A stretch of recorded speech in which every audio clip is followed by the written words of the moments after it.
we go, it's the Poff Poff Pass Show. You didn't know, it's the Poff Poff Pass Show. Me and my bro, it's the Poff Poff Pass Show. We do it, bro, it's the Welcome on in, baby. We are here at the Solano College Sports Network studio. I'm Zach Poff. This man to my left is the one and only JT Blaze. Jake, it feels good. We finally back, baby. We got a lot coming up. We got some NFL. We're going to dish out our MVP and Super Bowl predictions. We're going to bring in the lovely Phyllis Poff, our grandma.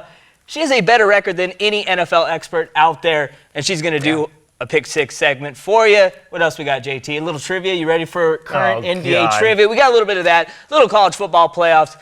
What else we got? We got Christmas time. That's what we got. He's a beast, and come on, man. But I'm looking so forward to this show. I really am. Christmas is the best time for sports. We both agree on that, and we're about to show you why. Here we go. Let's jump into it. Let's talk a little NFL right now. Carolina, 14-0. Man. You see anybody in the NFC taking them down? I don't. Just looking at the end of their schedule, I just don't see the teams left that they're going to play are going to be able to beat Carolina. And Carolina is just one of those teams, they find a way to win. And when you find a way to win and you have a leader like Cam Newton and you have a defense like Carolina does, I really think they're going to go undefeated in the regular season. Playoffs is going to be a whole new ballgame. Okay, now throw a couple teams out there real quick that you think could potentially knock off Carolina. Because they're going to have to go into Carolina and win a big-time road game against maybe the best quarterback in the NFL right now in Cam Newton. Yeah. Two teams that come off the mind right away. I think Seattle is a team that could definitely beat Carolina the way that they're playing right now. Even though they lack a run game, they have Russell Wilson, and that defense has come together and played like a team. I also think the Arizona Cardinals are another team that could really give Carolina some problems. Big injury, though, with Tyrann Mathieu going down. That's going to affect their defense. I don't know if they're good enough now to beat Carolina without the Honey Badger. The way that other teams have competed with Carolina, though, and I still think Arizona is more of a complete team than Carolina right now. I just think that they have more weapons, and we're still not sure what Jonathan Stewart's health is going to be when it comes to the playoffs. He is a key element to that offense, so we'll see what happens. All right, let's run through the NFC real quick. Who you got representing the NFC in the Super Bowl? I'm taking Arizona Cardinals. Right. Even though with them losing Tyrann Mathieu in the backfield, they still can switch up their formations. And let's not forget, Bruce Arians is one of the best coaches as far as bringing the next man up, being able to replace key guys that get hurt. Arizona was a great team last year, and they didn't even have a quarterback. They do have Carson Palmer this year. They do have a great defense, and they have one of the most explosive offenses. I think with that balance, and not forgetting their special teams, which is also a key component in their scoring ability, I think Arizona definitely has a chance to win in the tough NFC conference this year. All right, now before we get to the AFC, I'll do my pick real quick. I love the Seattle Seahawks. I think experience is the biggest thing you can have in the postseason. It's what the Seahawks bring to the table, and that is what the Carolina Panthers and the Arizona Cardinals do not bring to the table. They don't have that same experience factor. And Russell Wilson right now, once Jimmy Graham went down, Seattle turned into a better team because that made guys like Doug Baldwin, Tyler Lockett, and Kearse to get more involved in the offense, and now it's a more balanced team in Seattle. Once Jimmy Graham went down, their offense is playing just about as good as anyone in the National Football League, and their defense is sure balling right now, too. I love the Seattle Seahawks in the NFC. Problem is, though, they're going to have to win 3 road games to get to the Super Bowl. I don't see that being a problem for the Seattle Seahawks. Yeah, I agree. And if you look at past history, there's been a ton of teams that have got that 5th or 6th seed and have made a run through all the playoff games on the road. One of the teams is New York Giants. It reminds me of a team that can come into the playoffs hot and end up winning a bunch of road games. And we've seen it in NFL history. Cool. Let's go to the AFC real quick. Now, a lot of people are picking New England, even though they have a ton of injuries, more injuries than any team in the NFL. The New England Patriots. You like New England, or are you going with any of the other teams? I like New England because here's the key. They may have a lot of injuries, but guess who's not injured? Tom Brady. And guess who else isn't injured and probably can't get injured, I hope, is Bill Belichick. And as long as you have those two running things, well, unless Belichick gets hurt like that one coach on New England. I can't remember. It's Charlie Weiss. Yeah, he wasn't on New England at the time. But regardless, New England just finds a way to use their personnel to the best of their ability to win games. I still think they're definitely going to get home field advantage. They do not lose games in New England either. I think they're going to have a pretty, I don't want to say easy path to the Super Bowl, but they're going to find a way. And especially the way Brady is motivated this year, I don't see any team in the playoffs beating that fired guy up in a playoff game. There is one team in the NFL that could go into Gillette Stadium and go point for point with the New England Patriots, and that guy's got 2 rings also. His name is Ben Roethlisberger. Yeah. I love what Pittsburgh's doing right now. Now, Le'Veon Bell is arguably the best running back in the NFL. He went down. They haven't lost a beat with D'Angelo Williams balling in the backfield, a guy over 30 doing big-time things down in Pittsburgh. But you got Antonio Brown and Martavis Bryant on the outside. Yeah. Big Ben is firing on all cylinders, and I like what the defense is doing. They got a young, fiery defense. They're hungry. They want it. Give me the Steelers and Seahawks.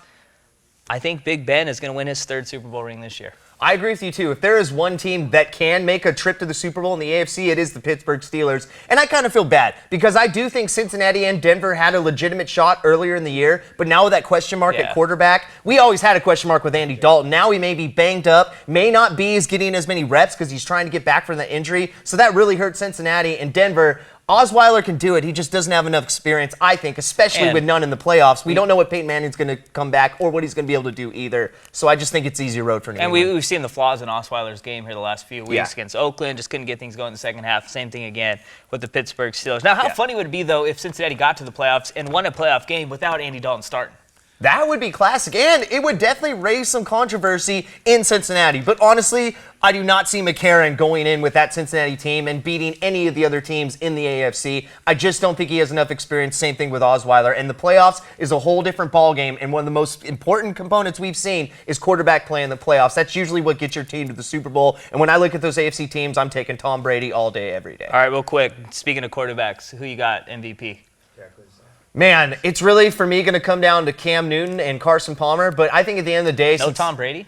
Tom Brady, too, but I just think he's gotten so many, and the league hates him right now as a whole. Even though a lot of guys respect him, I'm going to go with Cam Newton, just based off of record. And Carolina is the surprise team of this year by far. Oh, easy. If you look at what they did last year compared to this year, and how much better they've gotten, especially without Kelvin Benjamin, and the improved play of Cam Newton, I really don't think they even win half their games if Cam Newton's not playing. By that, I'm taking Cam Newton for MVP. Yeah, and just real quick before we wrap up the segment, I got Cam Newton, too. He leads the NFL with 40 total touchdowns this year. Yeah. First quarterback ever to start a season 14-0 in the NFL and finish a college football season 14-0. No one else has ever done that. Last week against the Giants, he threw 5 touchdowns, ran for 100. No one else has ever done that in the NFL. Yeah. This guy is doing things no one else has ever done in the National Football League, and he's doing it with Ted Ginn and Philly Brown, his 2 top wideouts. Yeah. I know Greg Olson's a bad boy, but impressive what Cam Newton's doing with the talent he has. Reminds me a lot of what Tom Brady did with the Patriots back in the day. Yeah. They don't have all the talent, but they still get the job done. Now, speaking of getting the job done, we are done with this segment. Up next, we're bringing in Grandma Phyllis for the Pick 6 segment here on Poff Poff Pass. Hey everybody, Stash Morty here, former broadcaster of the Solano College Sports Network. And from all of us here at SCSN, we want to wish you a happy and safe holiday season. Well, welcome back to the studio here at Solano College. You are tuned in to the Poff Poff Pass Show. Once again, we are back. We already talked about the NFL predictions and Super Bowl predictions, but let's talk about this week, baby. It is time for the Pick segment, and we got a special. Now, before we get into it, we're going to introduce our Grandma Phyllis Poff, along with JT Blaze, who you met earlier. But what's crazy this year is my grandma has a better record than any ESPN analyst, any NFL.com analyst, and of course the guys at Inside the NFL. So with that, let's bring in Phyllis Poff. Now, Grandma, what's the one thing you do to get ready for the picks coming up that week? You got anything special you kind of do, and what's the routine like? Well, I try to do my picks on Tuesday if I possibly can, because it's fresh on my mind after I've done the games on the weekend. And then I try not to change them because it seems like every time I change them, then I don't win. That usually happens. So let's jump right to it. We got a big-time game going down close to where you live from, out in Phoenix, Arizona, Green Bay at Arizona. Who you got? Naturally, I'm going with Arizona. Every week. I want to be loyal. So anyhow, and I like Larry Fitzgerald. He is a good player, and I like it when he catches that ball and his little feet just takes him right down to the end. He's great. I like him. So I'm going with Arizona. Jake, we're bringing you in the mix too, baby. Yeah. You got 4 wins on the season. You guys are tied going down to the wire, so I guess we'll let you have a little fun too. You taking the road team? You going with Arizona at home, baby? I'm taking Arizona too, not because I'm a biased fan, but I'm going to actually take them off of just the way they're playing this year. I think because of Fitzgerald's little quick feet? Yeah, Fitzgerald's quick feet do have something to do with it, but I actually like what their running game has been doing lately, especially Johnson. Palmer's still the leader of that team, and I think they're one of the most balanced teams in the NFL. I'm taking Arizona at home. All right, baby. We got a big-time Monday night game, the 2 seed in the AFC up for grabs. You got Cincinnati at Denver, matchup of backup quarterbacks. You got A.J. McCarron, first Alabama quarterback to win a game in 28 years, going up against Brock Osweiler, who was named the starter here today. Let's start with Grandma, taking the road Warriors. Cincinnati, or are you going with the home team, who have one of the best defenses in the NFL, the Denver Broncos? Well, I'm going with Denver because I like Peyton Manning, and I know he's not playing, but I'm still going with him. And he's the greatest quarterback, and I like him because he does those Papa Murphy, those Papa John's. Papa John's, Papa Murphy, same thing, right? Right. Tomato. He's a great actor. JT? I'm also going with Denver. I just think they're going to want to bounce back after that horrible loss to Pittsburgh. Even though it's both backup quarterbacks, I still think Osweiler just has more experience, and they're playing at home, and Denver's defense is going to be ready to do work. I'm taking Denver at home. All right, let's head out to the AFC East. Patriots already got it locked up in that division, but a lot to play for still for New England. They can win the number 1 seed with a win in New York against the Jets. Now the Jets battling for their playoff lives also. Grandma, you going with the favored Patriots and Tom Brady, or are you going with the swag Todd Bowles brings for the New York Jets? I'm going with New England. Yeah, smart pick. And I like Tom Brady, and I know he's kind of a serious guy, but he has the cutest little baby face too. So I'm going with him. Book it. And Tom Brady and his baby face. Jake, you going with that cute baby face too? I'm taking baby face too. Look, that baby face, you could put us 3 on that team, and I think they still would win. As long as they have baby face Brady to lead that team, they're going to win games. And I don't care who's around. They have proven this year, and Brady is on a mission to win. I don't think that stops here, especially against division rival. Book the New England Patriots all day, every day. And before we get to the next one, just impressive what New England's doing this year. No team in the NFL has had more injuries than the New England Patriots. Usually when that's the case, you've won 2 games. New England has only lost 2 times this year, arguably the top team in the AFC. All right, let's move on to the final 3 picks. St. Louis at Seattle. Now, Russell Wilson's been playing just about as good as anybody in the National Football League. He's been big time, and I hope he has a big game. I need it this week in my fantasy football championship. No one cares about that, Grandma. Who you taking, St. Louis or Seattle? I'm going with Seattle. Again, I like the quarterback. Yeah, Russell Wilson. He's really good too, and he reminds me like a streak of lightning. Goes zigzag, zigzag. He's good. JT, who you got, baby? I've also taken Seattle. I think they're one of the scariest teams in the NFL right now. Russell Wilson is on a mission, and St. Louis has not actually been playing that well. Tavon Austin did have a big game last week. He's going to get shut down this week. They don't have many playmakers on offense. Book Seattle all day, every day. All right, we got 2 more. You got arguably the hottest team in the AFC right now, Big Ben and the Pittsburgh Steelers. Now, they travel to the road to take on a rival, but Baltimore's just not the same this year. Pittsburgh at Baltimore. Grandma, you smelling an upset, or are you going with the Steelers? I'm going with Pittsburgh. I like that Big Ben guy.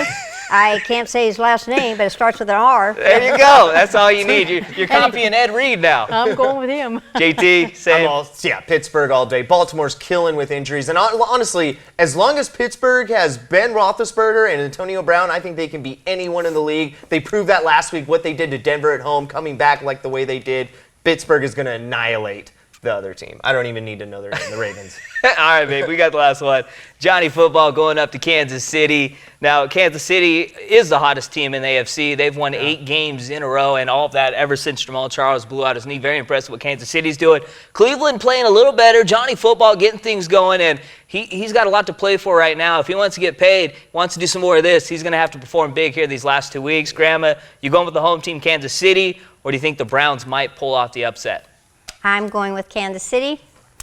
Don't even know too many of the players on there, but they're playing good, so that's who I'm going to go for. Andy Reid doing a great job there coaching up the Chiefs. JT, you copying Grandma once again? You're going to copy all 6? I have to. She's a smart woman, and she keeps making the right picks, even though it's just based off what the quarterback does. But still, I agree with Grandma. I just think Kansas City is, like you said, one of the hottest teams in the NFC right now. Cleveland still has a lot to learn, a lot to prove, but I do think Cleveland may have a chance in this game just because Johnny Manziel is really going to try and prove himself because he wants to be the starter next year, but I don't think it's going to be enough. I'm taking Kansas City. All right, before we wrap up, guys in the back, any way we can bring that graphic up of all of the experts' picks. And, I just want to show you guys how impressive my grandma is. We're going to go down the list. Phyllis Poff, 149 and 75. Chris Mortensen, how cute. You work for ESPN. You don't know as much as my grandma.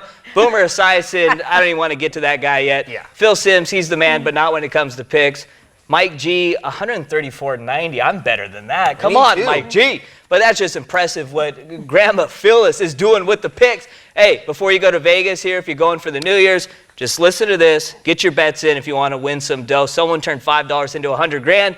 You can do it this week here. Just listen with Grandma Phyllis. Phyllis, thanks for the time, and we hope to get you back here soon enough. It was fun. It was fun. Hey, don't forget, Thank you, Grandma. Zach. I'm coming for you still. All right, we're going to take a quick break. We got some NBA trivia coming up with JT Blaze. Here we go, baby. No. Hi, everybody. Greg Poff here in the Solano College Sports Network studio to tell you about a great opportunity here at Solano Community College, where we are the only college in the nation to have our own sports broadcasting program. So if you're interested in a career in sports broadcasting, Solano Community College is the place for you. And we offer students training in all aspects of sports broadcasting, whether it's behind the microphone, using a camera, or learning to operate our state-of-the-art TV production system in our newly renovated TV studio or out in the field covering an actual live Solano Community College sports event. At SCC, our sports broadcasting program is responsible for providing broadcasts of Solano sports events and creating shows to be telecast on Fairfield's Channel 28, as well as webcasts on our Solano College Sports Network YouTube channel and our Facebook page. So if you're interested in taking one of our sports broadcasting courses, you will find them listed in the SCC schedule of classes each and every semester under Communication Studies. Also, by the end of this spring semester, we will have a certificated program in place where you can earn a certificate in the field of sports broadcasting that has you ready and prepared for an entry-level position in that particular career. So come on over, check us out. You can find us in the TV studio in room 121 on the main campus at Solano Community College in Fairfield, California. And remember, here at Solano College Sports Network, it's more than just sports. It's an education. And welcome back. Now, you know, as Christmas starts to get here, NBA starts to get a little bigger and bigger. We had some big-time Christmas games. We won't get to that yet, but I will say this. Golden State, Cleveland will be a big-time matchup. But, you know, it's time for some NBA trivia. Jake, you already got your thinking cap on. You ready to go? Thinking beanie, but I'm ready, baby. Let's go. All right, up first. Who is leading the National Basketball Association, averaging 31.8 points per game? A, James Harden. B, Steph Curry. Or C, Damian Lillard. Okay, if this isn't Steph Curry, I'm just going to walk out of the stadium right now. Give me B. It better be Steph Curry. It has to be. I know it's not garbage James Harden. B. Boom! Wait, it beat, Where's right? the ding? I didn't hear the ding. Woo! Thought I heard a ding, baby. Let's go. All right, 1 for 1. All right, number 2. Who is leading the NBA, averaging 11.1 dimes per game? A, Rajon Rondo. B, CP3. Or C, maybe the most underrated superstar in the NBA, Mr. John Wall. Oof. You know, I'm going A. I don't even know who A is. Rondo? Rondo. You got it again. Yeah! 2 for 2. Woo! I don't like this. All right, moving on to number 3, about Okay. the bruisers inside. Who's leading the NBA, averaging over 16 rebounds a game? 16. Is it A, the Brow, Anthony Davis, B, my man, DeAndre Jordan down in LA, or the Beast out in Detroit, Andre Drummond? I don't think it's Davis. I know he's been banged up. I'm going Drummond. C. Yeah! The kid is feeling it. He's feeling it. Woo! He's on fire, baby. What do they say in NBA Jam? He's on fire! All right, here Not we that go. long, but they say it. Number 4. Let's go. How many times have the Warriors been held under 100 points this year? A, 0, B, 3, or C, 1? Man. I'm going. I don't have my glasses on. I'm going 0, 3, or 1? 1. B. It was C. Yeah! But you got it right. Yeah, I got it right. You got it right. The letter don't matter. The number matters. Woo! 4 for 4. 4 You've been for studying. 4. See, you don't study for finals at school, but you study for NBA Exactly. trivia here This on is Poff Poff sports. Pass. All right, It's the number stuff 5. I care about. Number 5. Okay. Draymond Green is tied with who for the most triple doubles this year? A, Rajon Rondo. B, the King, LeBron James. Or C, Russell Westbrook. Man, I want to say James, but I got a feeling it's Westbrook. I'm going C. Westbrook. Ah! Finally. B. It's LeBron, huh? No, Rajon Rondo. Wow. Rajon Rondo Triple and Draymond doubles? Green have 4. They have 4 more than LeBron does this year. LeBron hasn't had 1 this season. What's he getting? Assists and rebounds? Oh, yeah, what else would he be getting? Maybe he could be getting steals, actually. Oh, He actually gosh. is a great stealer. Here we go. Now he's Okay. starting to crumble, baby. Number 6. Hey, I'm 4 for 5. That's a B plus or an A. Okay. 80%. It's a higher- B minus. It's a B. The no. one B you didn't pick. It's 80% Okay, on the okay. dot, kid. That's All why right. I'm a comm major. I'm not in math. Now this is a long question. Okay. Stay with me. Oh, no. If the Warriors beat Utah tonight, they will break the NBA record for the best start in NBA history through 28 games with a 27-1 record. Whose record will they break? A, the 1995-1996 Chicago Bulls. B, the 2008-2009 Boston Celtics. Nope. Or C, the 1971-72 Los Angeles Lakers. I know it's the Lakers. I thought it was the 80s team, but C all day, every day. Lake Show, baby, when we were a dynasty. What? Yeah. They have the record for the longest winning streak, but it wasn't at the beginning of the season there, Mr. Well, Big Shot. sorry if you didn't read me a novel. Maybe I could have figured it out.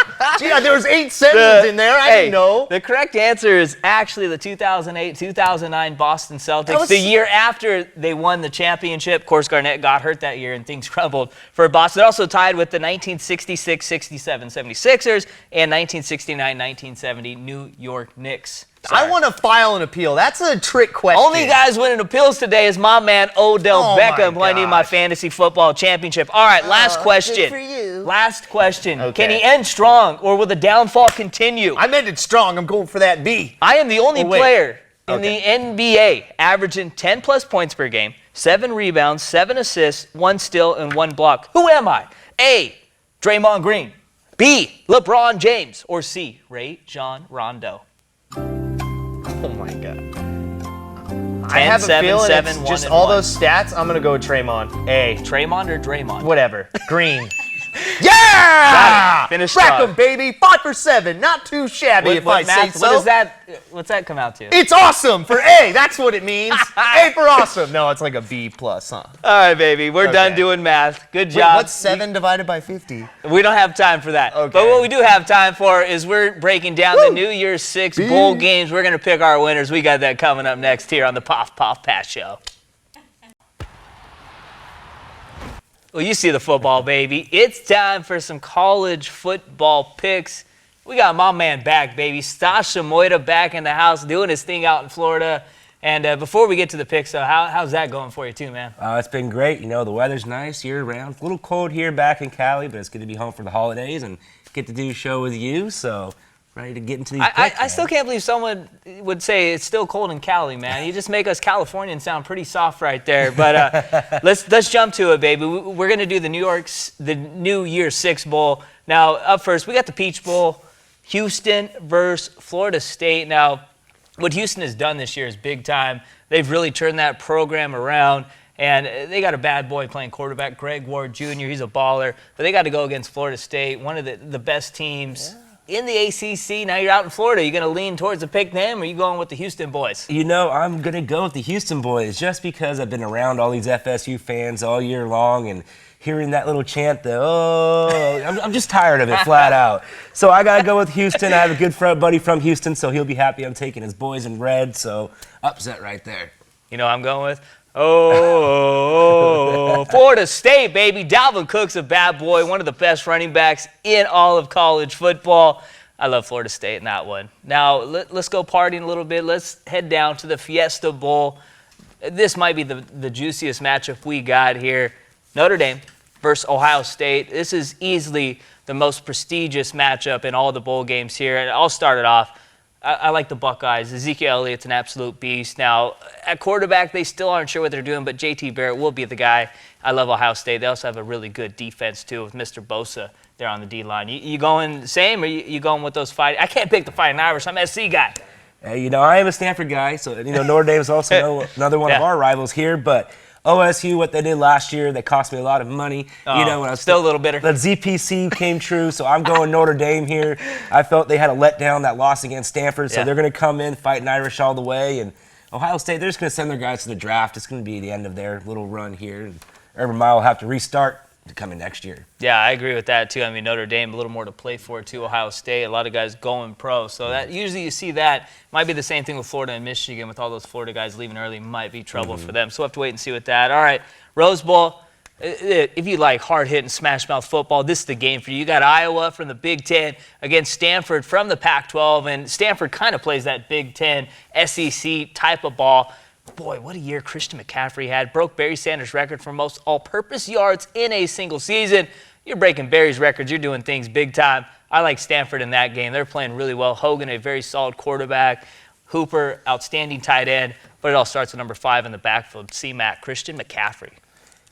Hey, you said it right, my friend. Stanford got to go with my Cardinals. Iowa with a big letdown this season. Thought they could make it in the playoffs. They couldn't squeak it in. But, it's Rose Bowl. It's a California game. Stanford's going to come down, handle their business. And I'm pretty sure good old number 5 there, he's upset he didn't win the Heisman. So he's out to prove something that he should have won that Heisman Award, and Stanford's going to win big. It was cool to see McCaffrey, though, was named the AP Player of the Year. So Derrick Henry won the Heisman.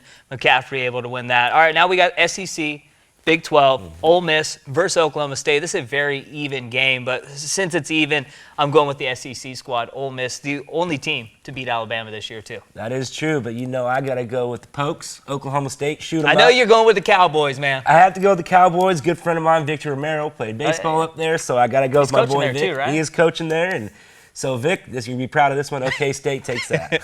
All right, baby. Can we get a drum roll? It's time for the playoff. We got number 1 Clemson versus number 4 Oklahoma. You jumping on the Sooner wagon, or you rolling with the Tigers from Clemson? Tigers and the Clemson, they're dirty, man. That defense is going to shut down the high-flying offense of Oklahoma, and I think they're going to squeak by and win, get into the national championship game. Go Tigers. I agree with you, man. I like Clemson. Deshaun Watson, best quarterback in college football right now. But Oklahoma's got a bad boy, too, in Baker Mayfield. So it'll be whatever quarterback plays better in that game will win that one. Both teams loaded with just absolute ballers on the outside. Sterling Shepard played high school football with Barry Sanders' son big time. But I like Clemson in that one. I think they just have a little more firepower. So we got Clemson facing off against the winner of Bama, Michigan State.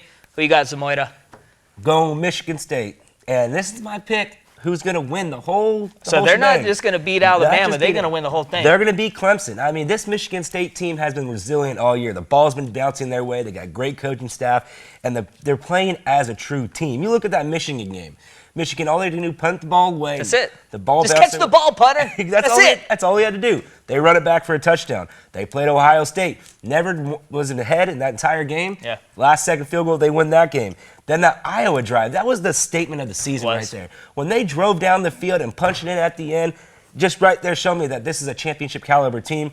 Not going to be stopped. Go green, go white. Michigan State Spartans all the way, baby. And the style Michigan State plays with is how you beat Alabama. You punch them in the mouth. That is how you knock off Alabama. That's what Ohio State did to them last year. So we'll see if another Big Ten team can do the same thing to Alabama. But I got Alabama.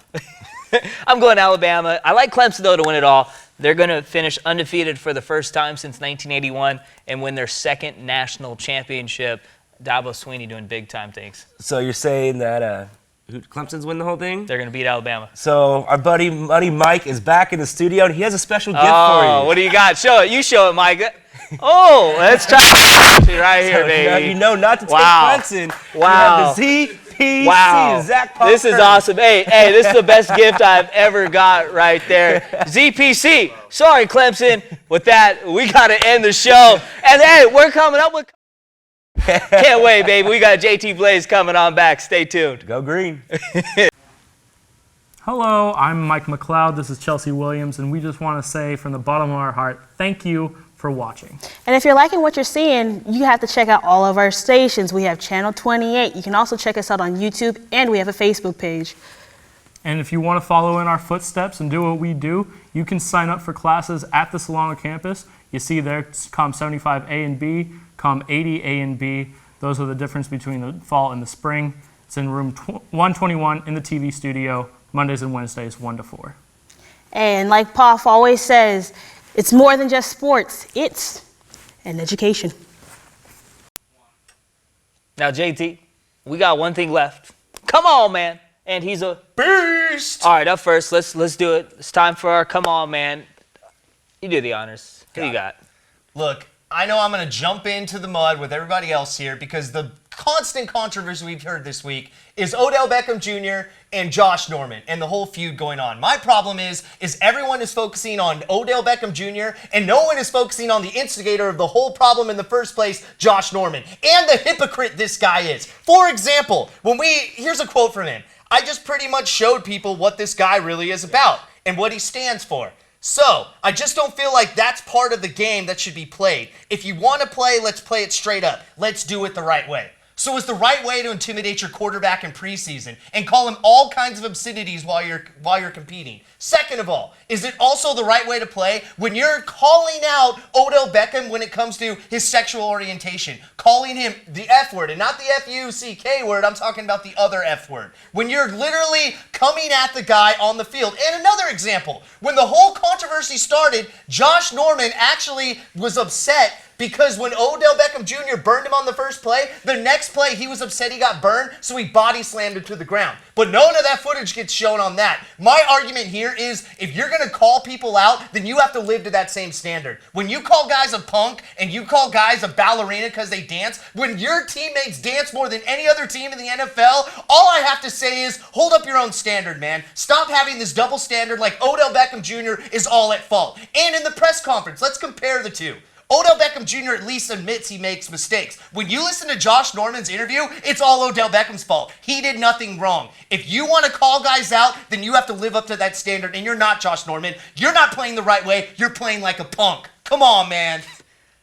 I don't even know how to follow that, but I do want to say a couple things real quick. What we forget in the media is you forget Josh Norman and Odell Beckham are 23, 24-year-old guys. Emotion will get the best of them sometimes, too. But I will say this, Josh Norman is the most overrated DB in the NFL. He's a cover 3 corner who doesn't cover the best receiver, so stop throwing him in the same boat as Richard Sherman, Patrick Peterson, Darrelle Revis. He's not there just yet. He's a zone cover corner. And Odell Beckham burned him the whole game, too. So realize how good you are, Josh Norman, before you start talking a little too much. Now, let's get to my come on, man. And this is a little more funny than Mr. Serious over here. Hey, Brian, let's play that clip. Now, watch the NBA here. Look at DJ Augustine. He takes like 9 steps. The ref blows the whistle, not for traveling, but the ref calls goaltending right there. Now look at this. 1, 2, 3, 4, 5, 6 steps. Come on, man. The refs don't call traveling. You don't believe me? Watch Carmelo Anthony right here. Comes up with the steal. He's going to do a 10-step break and pull up and brick the 3. Now watch the slow-mo right here. He stops his dribble at half court. He's still walking. That's like 8 steps right there. There is no such thing as traveling in the NBA. Come on, man. Now, we saw this last night, Jake. One of the best dunks of the year. Shouldn't have counted, though, because Justice Winslow takes off from the three-point line. He banged it on Ersan Ilyasova right there. But now you'll see the replay right here. You'll clearly see Winslow pick up his dribble right there. 1, 2, 3, 4, 5 steps. Bangs on Ersan Ilyasova. Hey, Justice, wait till he flexes at the end. He shouldn't have been allowed to flex right here. This angle shows the clear travel right there. Oh, my God. There's no traveling in the game anymore, man. It's sad. Come on, man. I feel bad for Ersan, though. You got stuffed on when it shouldn't even have counted because he got a running start from half court. Hey, but really, if I was a ref, I would totally let guys dunk on each other, too. It's just funner to watch. It's entertainment, but You know what's entertaining is he's a beast, and I'll go first. My beast is Conor McGregor. Now, this dude took 13 seconds to knock out Jose Aldo, new record in a title fight. as McGregor knocked him out in 13 seconds quick. McGregor now has won 15 fights in a row. He's got the most lethal left hand in the business. Yep. He's coming up to 155, and he has taken Rafael Dos Anjos' belt. I want to see him fight my guy from Stockton, though, Nate Diaz. But Conor McGregor, you're a beast. Ooh, I like that, Brian, in the back, adding the beast graphic there. JT, who you got, baby? All right. This guy I really think deserves to be a beast because he has a beast that came out of nowhere. He was a guy that was in a cage. He was the third starter on this team. He wasn't even allowed to show his beast ability till two other guys on the roster got hurt. And if you don't know what I'm talking about now, I'm talking about third-round draft pick David Johnson. Now, what this guy has done on Arizona is absolutely amazing. When you're a third-round draft pick and you're the third guy on the starting, and you're the third guy on the rotation, not the rotation, I already messed this up, but I don't care. Here's the point. When you're the third guy and they call on your name and you go out on the field and you beast on fools week after week. Total in the season, he has 850 all-purpose yards and 11 touchdowns for a rookie. That is sensational. But what's even more important is when they need him most, when they don't have a run game, now they have one of the best running backs in the league. What he did last week against the Eagles, 229 yards all-purpose, 3 touchdowns. That is money in the bank. This little Cardinal turned into an Eagle killer, and that is why David Johnson is a beast, and he's going to beast in the playoffs too. Mark my words. Keep beasting, baby. Oh, and you know what's crazy is most guys in the fantasy championship games, who's the number one player owned? Johnson. David Johnson. But you had him and you didn't make it though, right? No. Yeah. So not everyone did. That's all the time we got, baby. From my man, JT Blaze right here, there's Jake Poff. Special thanks to Phyllis Poff jumping in, doing her Pick 6 segment. My man, Stasha Moida in the back, coming in, talk a little college hoops. And, of course, everyone here doing work. Money Mike coming to help out. Big Kahuna on the camera. Grandpa Raymond here doing a little audience analysis for us. And, of course, Chelsea Williams and our man Brian Nelson running the board directing. Much love, everybody. Have a Merry Christmas. Great holidays coming up. Time to drink some beer, eat some food. We got a ton of big-time sports coming on. We out here on the Poff Poff Pass Show. Do not pick Clemson. Do not pick Clemson. We out, baby.